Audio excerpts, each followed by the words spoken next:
Mga kababayan, ngayong araw po ng linggo, November 30, 2025, patuloy pa rin po nating minomonitor ang banta ng sama ng panahon na mabubuo po sa first week ng December. Yan po ay nakikita natin doon po sa ating tinatawag na Tropical Cyclone Threat Potential at doon din po sa ating Advanced Weather System.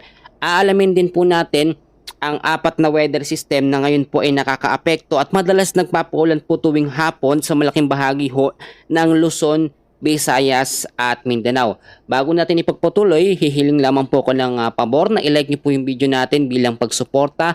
Maraming salamat po. By the way, magandang umaga po. Ako po muli si Kuya Francis, ang inyo pong weather forecaster ngayong araw po ng linggo, November 30. So, i-explain ko po sa inyo yung sinasabi ko na banta po ng sama ng panahon na mabubuo po sa first week. Actually, yan po sa ngayon ay nabubuo na bilang isang cloud cluster at papunta na po ito sa tinatawag natin na low pressure category. So, ito po, no, tignan muna natin. Sa pagitan pa rin po ng sinasabi ko nung nakarang araw sa week 1, November 28, hanggang December 4 ay papasok po sa pagitan po ng buwan ang araw na yan, no? Sa November 28 hanggang December 4, so first week ng December, yung low pressure area na nasa medium chance na maging isang ganap po na bagyo. So take note, medium chance, so may mga chance ang magbago yan, pwedeng maging high risk, pwedeng mas bumaba sa category ng low chance, so i-monitor natin. Sa week 2 naman natin, sa December 5 hanggang sa December 11, ay nakikita pong consistent etong sama ng panahon nito or etong low pressure area sa pagiging medium chance na maging isang ganap na bagyo. So ang tendency nito kapag ka ito po ay naging bagyo sa pagitan po ng December 5 hanggang December 11, pasok siya doon sinasabi natin na first week ng December. Ito po sa ngayon ay hindi naman nakikitaan na magiging typhoon or super typhoon category. Kung may nakikita po kayong nagsasabi na ito yung magiging typhoon category, super typhoon, hindi po yun totoo, no? Bagamat nakikita natin siyang tatama o papasok po sa loob ng ating area of responsibility, dyan po sa may bandang Eastern Visayas at mahagi po nitong ilang bahagi ng Luzon, hindi naman siya nakikitaan actually na magiging malakas po na bagyo. Pero ang sigurado po dito, mabubuo po siya sa first week ng December. So doon pa lamang po natin malalaman kung yan po ay magiging malakas ba. Dahil ngayon sa forecast natin, hindi siya nakikitaan ng malakas. So malinaw naman po, no? Sa ngayon, sa ating advanced weather system, sa tropical cyclone threat potential, hindi siya nakikitang malakas na bagyo. Pero lagi ko sinasabi at pinapaalala po, may mga nangyayaring pagbabago day by day, kada oras sa lagay po ng ating panahon, lalo na po doon sa tinatawag natin na advanced weather system or forecast sa tropical cyclone threat potential. So balikan po natin yan. Ngayon po ay papakita ko po muna sa inyo yung pinakalaki po ng panahon natin at yung apat na weather system po na nakakaapekto ngayon sa malaking bahagi ho ng ating bansa. So kung makikita nyo po sa ating live weather radar o system, ay andito pa rin, no, nasa system pa rin po natin o nasa radar pa rin po natin yung dating bagyong Berbena at ito ay humina na po sa pagiging tropical storm category. Pero ito pong bagyong Berbena na yan ay wala nang direktang epekto sa anumang bahagi ng ating bansa. Ito po, nakikita nyo po itong sirkulasyon ng hangin na yan. Ito po, yan po yung sinasabi natin na banta o cloud cluster kumpol ng kaulapan na possible mabuo bilang isang medium chance na low pressure area sa first week po ng December. So hindi pa siya categorized para maging isang bagyo sa first week, pero mas mataas yung chance o mas tumataas po. So i-take note po natin yan. Banta ng sama ng panahon na posibleng maging LPA nasa medium chance kung sakaling maging bagyo ito ay papaloob na or papalapit na ng ating Philippine Area of Responsibility. At bukod po dyan, yung sinasabi ko nga po na apat na weather system, balikan natin yan mamaya, i-explain ko pa po sa inyo na mabuti. Yung apat na weather system natin, ito po. Sa tinatawag po natin na forecast weather condition, ito po, no, dahil po sa shear line o yung salubungan po ng malamig at mainit na hangin, nananatili pa rin po ang epekto ng maulap na kalangitan with scattered rains and isolated thunderstorms sa Apayao at sa may Cagayan. So may mga possible impact pa rin po ito na pagbabaha sa mababang lugar at may mga chance pa rin po ng mga landslide sa mga landslide prone area kung sakali po magkaroon ng moderate to heavy rains anumang oras. Kung makikita nyo po, ito pong mga nakausol na yan na may pula, Yan po yung tinatawag natin na shear line na ngayon talagang ang epekto niya, yung mga pag-uulan niya madalas po tuwing hapon. Kung napapansin niyo ho sa umaga hanggang sa tanghali, maganda ang panahon natin, talagang medyo maaraw. Pero bumubugso yung ulan pag after lunch na po, ng alauna, 2:00 hanggang sa hapon na po, hanggang sa gabi.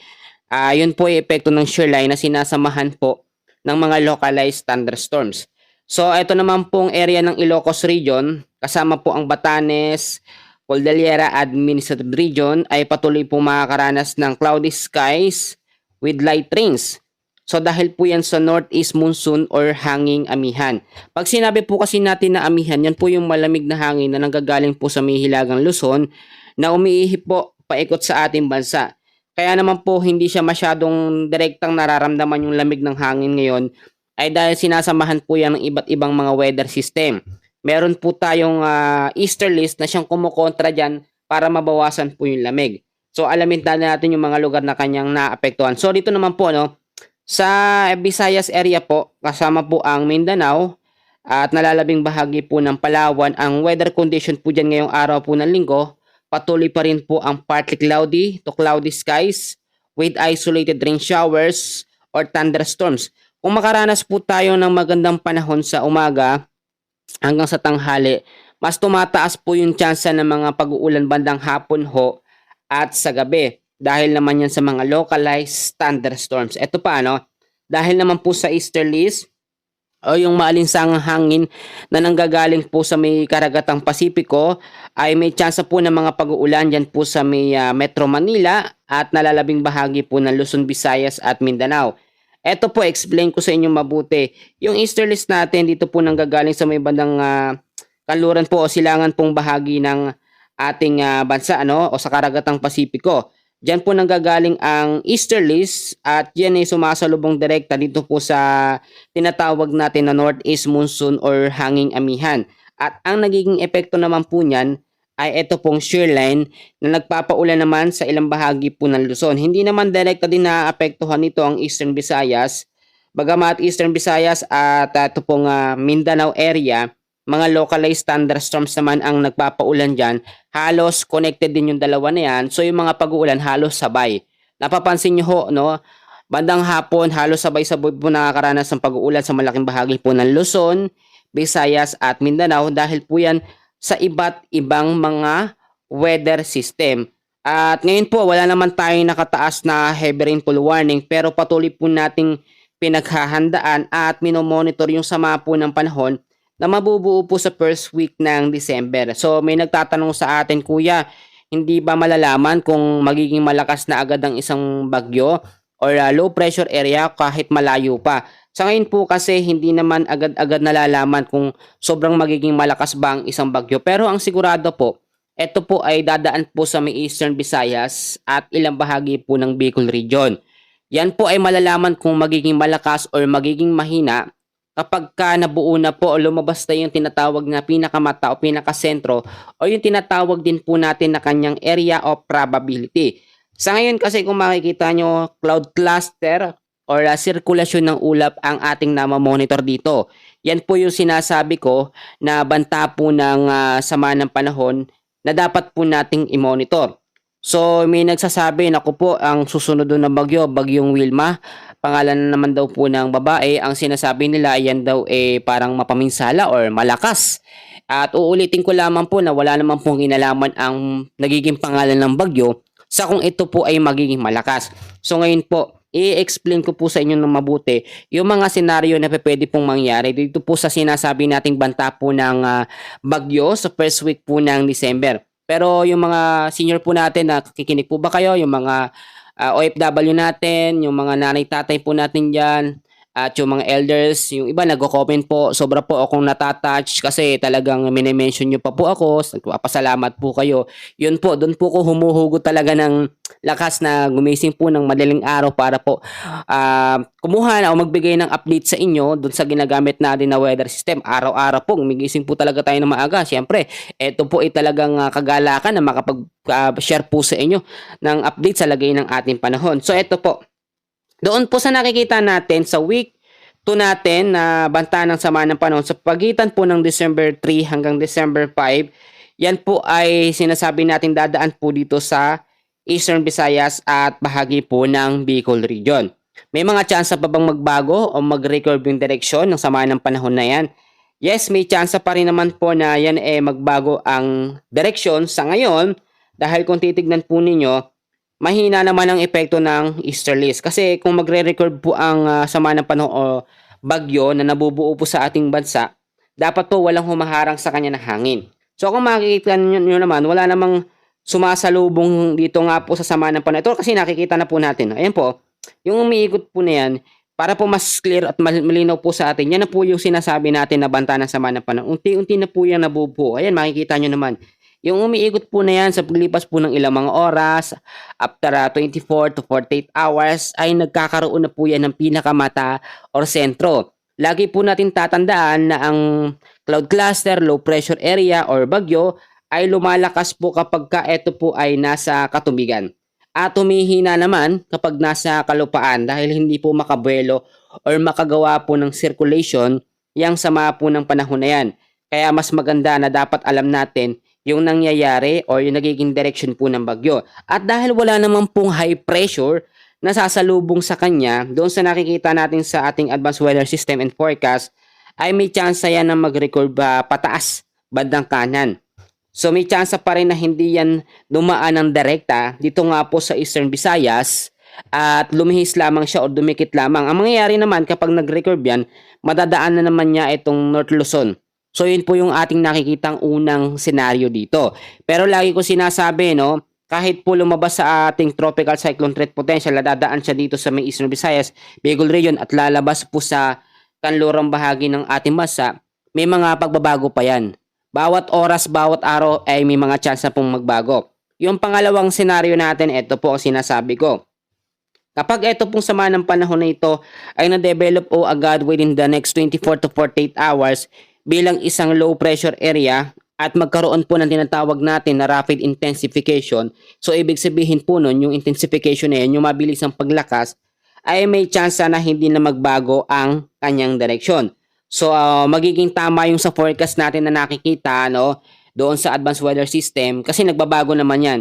Kapag hindi siya nagbago ng direksyon at direktang dumaan dito sa Eastern Visayas at Bicol Region, yan po yung madadaanan niya. So dapat po klaro po sa atin yan. Ngayon po kasi kung alam nyo po, no, wala man tayong bagyo na minomonitor sa loob ng ating bansa. Ito, wag nyo na pong pansinin ito. Yan yung dating bagyong Berbena na ngayon nasa Vietnam na banda siya, no? Doon na po siya papunta at mahina naman na yung kanyang epekto. Ang ating pinaghahandaan dito, dahil nga po pagpasok ng December, ito po, maraming nagtatanong sa akin, Kuya, ilang bagyo ba ngayong December?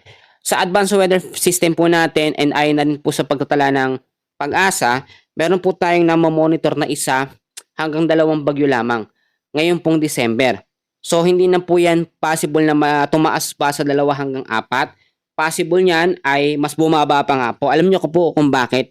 Wala po tayong nakikitang another po na weather system na makakaapekto para mag-create po ng cloud cluster o low pressure area sa mga susunod po na week ng December.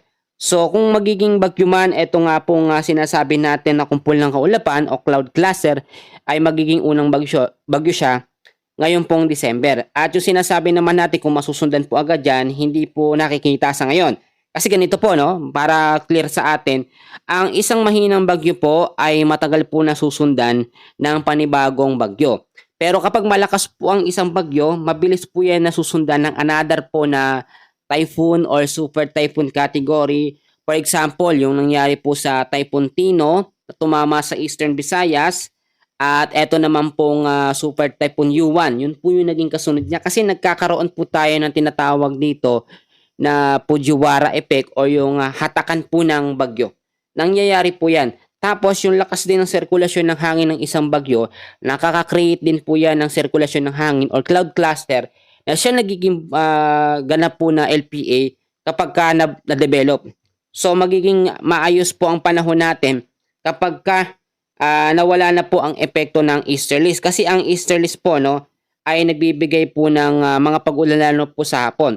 So ang easterlies po ba ay nakakaapekto dito po sa sama ng panahon? Yes, nakakaapekto po hindi lamang po ang easterlies. pati po ang northeast monsoon, shear line, at yan pong easterlies ay nakakaapekto po dito sa sama po ng panahon or sinasabi natin na cloud cluster. Kaya yung chance po nito na kahit po nakikita natin na magiging bagyo siya, so first week po ng December, pwede pa ho yung magbago.